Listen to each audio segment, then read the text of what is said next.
to divert the world, to mislead the world by bringing this internal politics of DRC into this forum.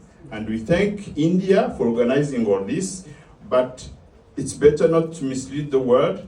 There are certain solutions that are going forward, and Rwanda would like to have our neighbor to take privilege of the peaceful solutions of the conflict. Thank you so much, Excellency. Merci beaucoup. Vous aurez pu parler en français aussi. Mais je parle et j'entends l'anglais. Mais puisque j'ai compris que vous parliez pour vos autorités aussi, qui les écoutent, que vous les avez défendus. Ça, je vous comprends bien, vous êtes dans votre rôle. Mais vous savez très bien que depuis 1994, s'est passé une tragédie au Rwanda, le génocide. Nous avons tous condamné ce génocide en présence des troupes des Nations Unies au Rwanda. Et la République démocratique du Congo, vous êtes d'accord avec moi, n'était pas impliquée dans le génocide. Ça, nous sommes d'accord. Est-ce que le Congo a fait le génocide au Rwanda? Mais quand même, vous souvenez Non, je pose la question d'abord. Se souvenir, c'est autre chose. Je dis, est-ce qu'au déclenchement du génocide, la République démocratique du Congo était au Rwanda? C'est non. Et c'est au contraire... La force congolaise n'a pas été aux côtés des génocidaires avant? Non, vous savez que quand vous parlez... Madame, s'il vous plaît. Vous savez que quand vous parliez, je vous laisse... Non, please. C'est très intéressant, madame. Vous avez peur de quoi? La vérité est claire, pas comme l'eau des roches. Tout le monde sait très bien que le Congo est victime de sa politique de l'hospitalité. Quand on a tué les gens au Rwanda, et quand les Tutsis ont voulu se venger, 2 millions de personnes ont traversé notre frontière commune. Je ne suis pas en train de raconter des histoires. Et sont venus dans les provinces du Nord et du Sud Kivu. En présence, s'il vous plaît, des troupes des Nations Unies qui étaient là-bas, qui auraient pu, à ce moment-là, séparer les civils et les militaires et désarmer les militaires avant d'entrer sur le territoire congolais. Et plus tard, à l'époque de Mobutu, on va organiser la tripartite Rwanda, Zaïre, devenir la République démocratique du Congo, et les HCR, sous le gouvernement Léon Kengo Wadondo. Et nous avions désigné le site où on devait éloigner les réfugiés rwandais pour éviter qu'ils ne constituent une menace pour leur pays, à au moins 150 km de la frontière commune. Et au moment de le réaliser, ce n'est pas la République démocratique du Congo qui a dit non. Et après, vous avez pris prétexte, puisque vous avez hébergé les Hutus chez vous, c'est une menace contre nous, et donc, une guerre des agendas.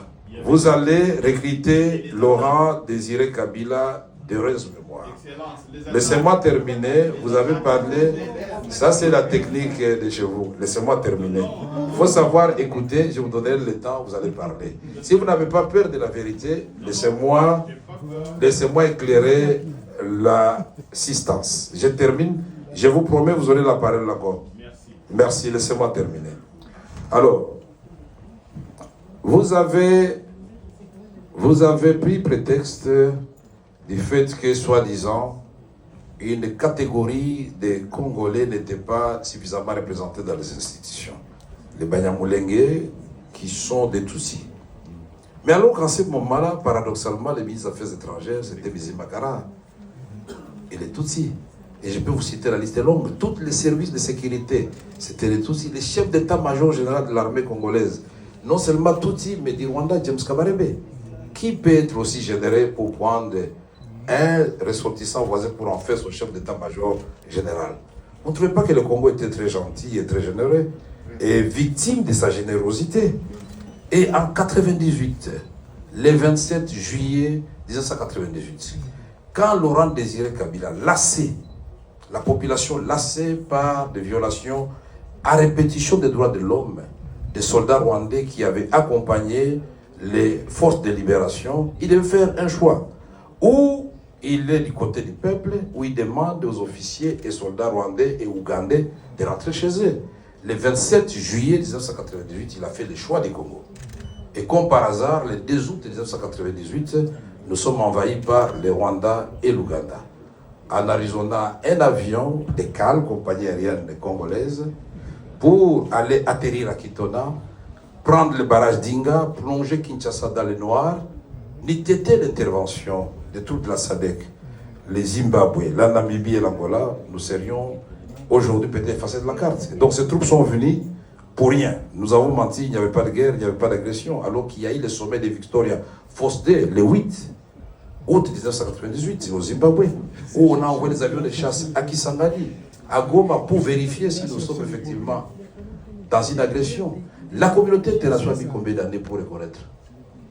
Il y a eu la résolution 1234 du Conseil de sécurité, il y a la résolution 15300. Quand vous, les Rwandais et l'Ouganda, vous êtes bâtis dans la ville de Kisangani, en tuant des jeunes, des femmes, en les jetant dans les rivières, là aussi c'était pour sécuriser les Rwandais? Non, c'était les minéraux du Congo, de l'or, de la province orientale. Et donc, je peux vous faire un développement pour vous démontrer que, mon cher, vaut mieux que nous vivions en bonne entente en tant que voisins. Et pour vivre en bonne entente,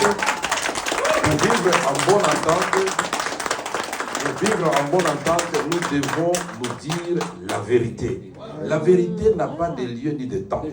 S'il faut dire la vérité en Inde, à l'occasion de ce conclave, il faut dire la vérité. Et vous voyez que des chocs des idées va jaillir la lumière. Je pense qu'en partant, vous aurez un message pour vos autorités pour dire que les Congolais veulent la paix. Mais qui veut la paix prépare la guerre, puisqu'ils n'auront pas accepté que vous puissiez nous envahir. Thank you so much. Thank you very Et donc, much. faisons le développement, ne faisons pas la guerre. Développons la sous-région ensemble. Et pour ce qui se passe maintenant, pour terminer, les M23. On avait commencé d'abord par les RCD Goma, les MLC. Et l'Ouganda soutenait les MLC, les Rwandais soutenaient les RCD, c'est évident. Parce que nous avons eu l'accord de Sun City le 17 novembre 2002, devant tous les chefs d'État africains et la communauté internationale européenne. On a signé un accord qui nous a donné, dit laissez là-bas. Laissez-les, Bouchiri. Mais pourquoi vous êtes Bouchiri? Vous êtes agité pourquoi? Laissez, nous sommes dans le cadre de vigilance de la vérité. Vous avez peur de quoi? La vérité de notre côté, il ne faut pas avoir peur. Vous m'étonnez parfois. C'est l'occasion que le monde entier sache ce qui se passe à l'est de la République démocratique du Congo. J'ai dit, ce groupe que vous avez supporté, portait le nom de RCD et MLC. Et par la suite, comme une génération spontanée, ont donné naissance au CNDP, au RCD-KML, au RCD national. Et puis finalement, le CNDP mis en déroute par la brigade internationale devient, après les élections de 2011, le M23. Et on arrête Bosco Ntaganda, Nkunda Fui, il est où? Il est au Rwanda. Et tout ça, donc, c'est des mensonges. Et finalement, après les élections de 2018, l'élection de Félix Tshisekedi, après 2 ans, on apprend que non, le M23 n'était pas totalement mort. Il vient de renaître de l'Ouganda et du Rwanda. C'est une rébellion congolaise. Une rébellion congolaise. Et donc, le M23 est là, vous le reconnaissez. Alors, je voudrais terminer en disant ceci.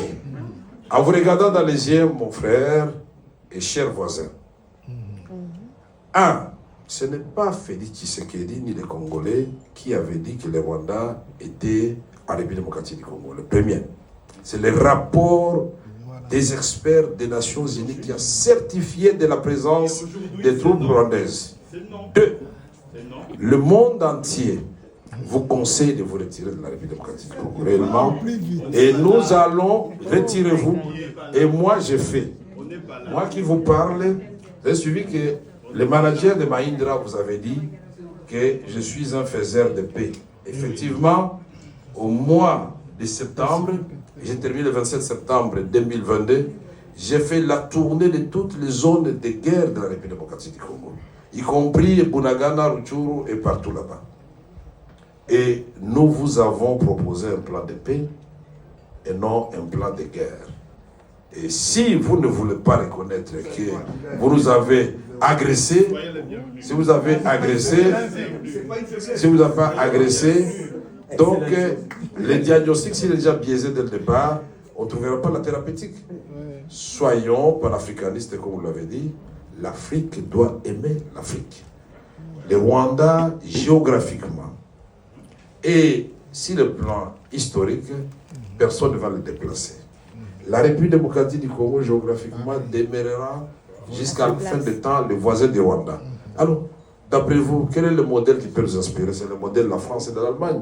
Ils se sont fait la guerre pendant longtemps. Aujourd'hui, ils sont devenus des complices dans le cadre de l'Union européenne. Vous ne voulez pas ça, vous continuez à dire que vous n'êtes pas chez nous. Mais comment vous allez, attention, à force de nous faire la guerre, regardez-moi s'il vous plaît mon frère, à force de nous faire la guerre, vous êtes en train de nous apprendre l'art de la guerre. Et cet éléphant qu'on appelle la République démocratique du Congo, aujourd'hui, aux jambes un peu brisées, il va s'élever, il va marcher. Mais il ne va pas marcher sur vous. Il va tirer tous les voisins vers le développement, vers les rendez-vous avec l'espérance. Parce que notre vocation à nous, ce n'est pas de faire des guerres à des voisins ou ailleurs. Notre vocation à nous, telle que Dieu a placé le Congo au cœur de l'Afrique, c'est de vous aider. Là où vous êtes défaillants sur le plan des ressources naturelles, à vous amener dans le cadre d'une coopération mutuellement avantageuse, à vous sentir à l'aise. Votre semblant d'épanouissement